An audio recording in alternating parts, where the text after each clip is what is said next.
سلەیمان عەلەیهی سەلام ڕۆژێک لە مەجلیسی خۆیان هەموو جن لە بەردەستیان مسەخەر بوون، هەوا بۆ ئەو مسەخەر بوو. دانیشتە بوو مێرولەیەک هات قاچە کولەیەکی هەڵگرتە بوو، زۆر بە مانوبوونی هێنای بۆ سولەیمان. وتی قوربان منیش ئەم دیارەی خۆم هێناوە، ئەم خەڵاتی خۆم هێناوە پێشکەشت کە. سولەیمان خەڵاتەکەی گرتە سەر هەردوو دەستی، ماچی کرد و بەرزی کردەوە. وتی خەڵاتێ زۆر گەورەم بۆ هات، ئەوانەی کە لە دەوری بوون پێکەنین. ئەی سولەیمان هەوا بە ئەمری تۆ ئەجوڵێ، تۆ چیت بوێ لەسەر زەویە بۆت مسەخەر ئەبێ. قاچێ چییە؟ فەرمووی من سەیری قاچەکە ناکەم، سەیری دڵی مێرولەکە ئەکەم.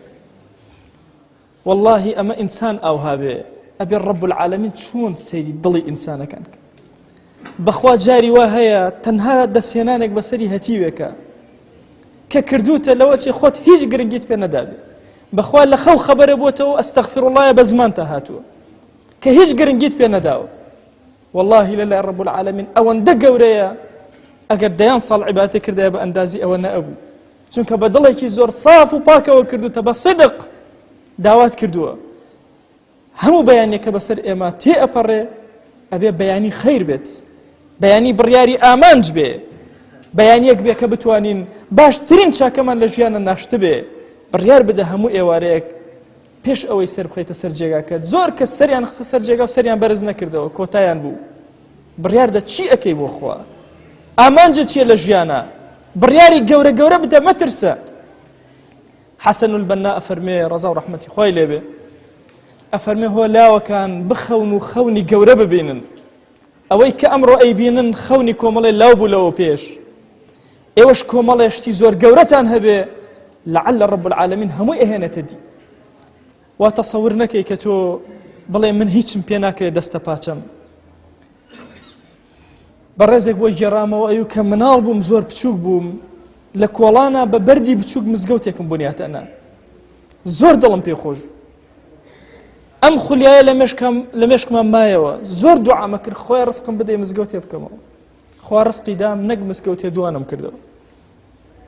دۆستێکم ئەو کە مناڵ بووم زۆر کات حەزم ئەکرد ئای خۆزگە ئەوەندە پارەم هەبوایە بمتوانایە هەژاران و نەدارانم بەسەر کردایەتەوە، هەموو ڕەمەزانێ خواردن و ئیفطارم کردایە.